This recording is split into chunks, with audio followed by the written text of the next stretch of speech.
Alright, now since we got into cancer, let's go into the big ones. Hypertension, cholesterol, and I would say diabetes. Yes. How did this come into our lives? Why are we so familiar with these names? Because it's everywhere. Yeah, because that's everywhere. It's becoming a big burden. It is. Because now diabetics per se, we have about 15% of the population having diabetes. Right. So much so that high blood pressure and the cholesterol. Yeah. In fact, these three illnesses come together. There's a new entity called metabolic syndrome, right, where you have insulin-resistant leading diabetes, high blood pressure, high cholesterols, and obesity. All these come together. And your waist circumference. Obesity means your waist, especially we measure the waist circumference. Right. For an average Asian, it should be, waist circumference should be for a man less than 90 centimeters. Right. For a female, it should be less than 8 centimeters. So if it is going beyond, they are at a higher risk of developing these illnesses. Okay. But as I understand, obviously with the basics, diabetes is a hereditary disease, and cholesterol, obviously, it's all up to how you eat. There are two types of diabetes, type 1 and type 2. The commonest one being the type 2 diabetes. Right. There are some genetic predisposition to right. It doesn't but not necessarily fully. be, not okay. fully. Okay. And the other one would be? Type 1 diabetes. So it has no genetic predisposition. If your mother or father had type 1, you are not going to get type 1. But if you identical twin is and type 1, then you also can get type 1. Right. Okay. Now, also speaking about hypertension, tell us a bit about that. And that is exactly, how do you get this into your? How does this come into you? How does this come into your life? Hypertension. Is it stress, really? It's multifactorial. In fact, there are hypertension also we divide into two categories. You know, essential hypertension and secondary hypertension or young hypertension. If you are getting high blood pressure before the age of 40, you need to investigate that thoroughly. Okay. Because there are some rare conditions that can give rise to high blood pressure, like tumors in your kidney, some endocrine abnormalities. Right. So we have to detect and treat it. But after the age of 40, of course, now we see increasingly this essential hypertension even before the age of 40. We see sometimes essential hypertension which, when you investigate, you can't find the cause. We increasingly see these young hypertensions who are essential hypertension at the age of 25, 30, 40. Right. Probably this level of stress, your sedentary lifestyle and your dietary habits, lack of exercise, obesity may be playing a role. And also your salt intake. If you eat a lot of salt, you are more prone to get high blood pressure. High blood pressure. And as you grow old also, you are more prone to get high blood pressure. Oh, that's unfortunate. I love my salt. Alright, now what are the ideal measures of figures when it comes to like your blood pressure or your ideal blood sugar levels? What I can give you the figures for a normal person. Oh, okay. Right. An average person from average person. Okay. So if you are above the age of 40, your blood pressure should be less than 140/90. Ideally, it should be less than 130/85. If it is going beyond, then you have to have some interventions. Reduction of salt, controlling your weight, and stressless lifestyle is important. Right.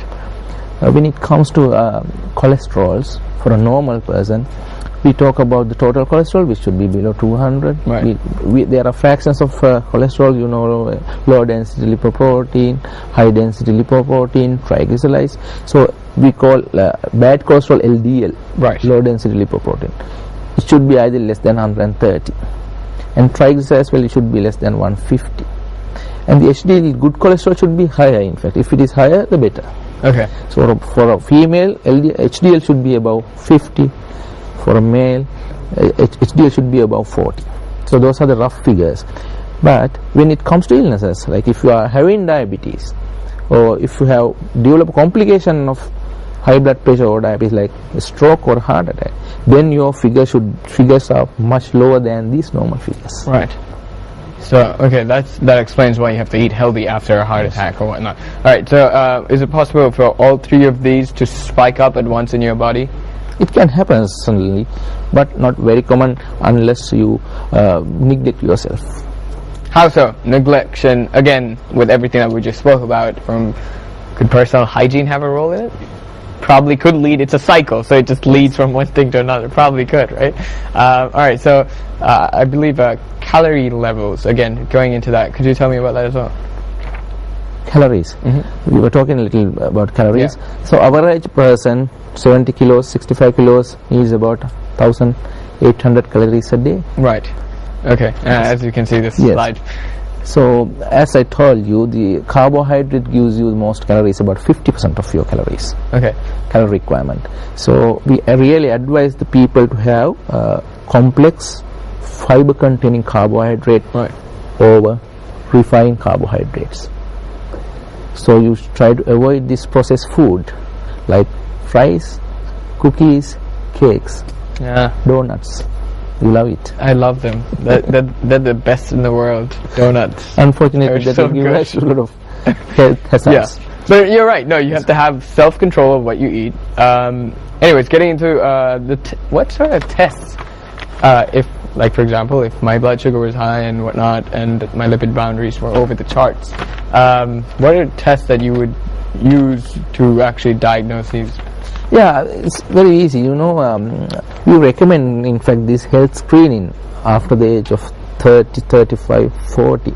So we used to do those screening tests above the age of 40 those days, but now it has come down to 35 and 30. Even people who are having risk factors, so-called risk factors, if you have father or mother or sibling having heart problem, then you get to screen yourself a bit early. Right.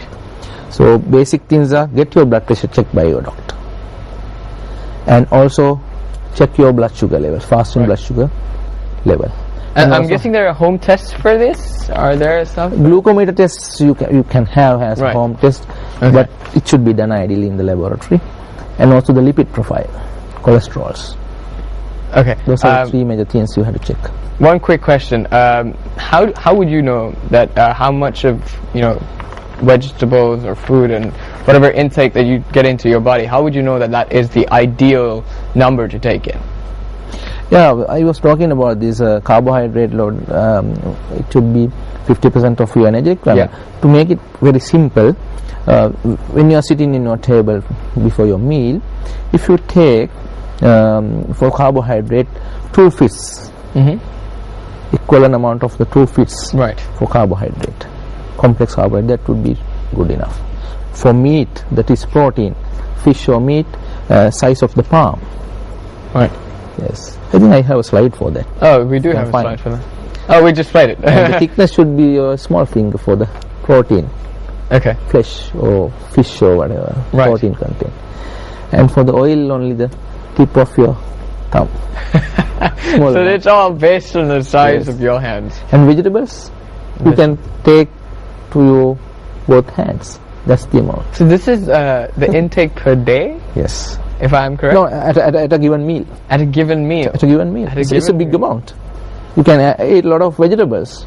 Okay. Can hold with 2 hands. This actually makes a lot of sense. The carbohydrate 2 fists. Right. 2 cups roughly.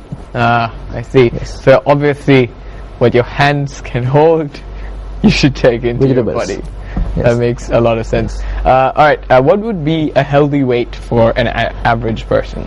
What would be for an average person, the healthiest weight? What would be a healthy weight for us? Yeah, I told you this body mass index. You go by body. It depends on your height. Right.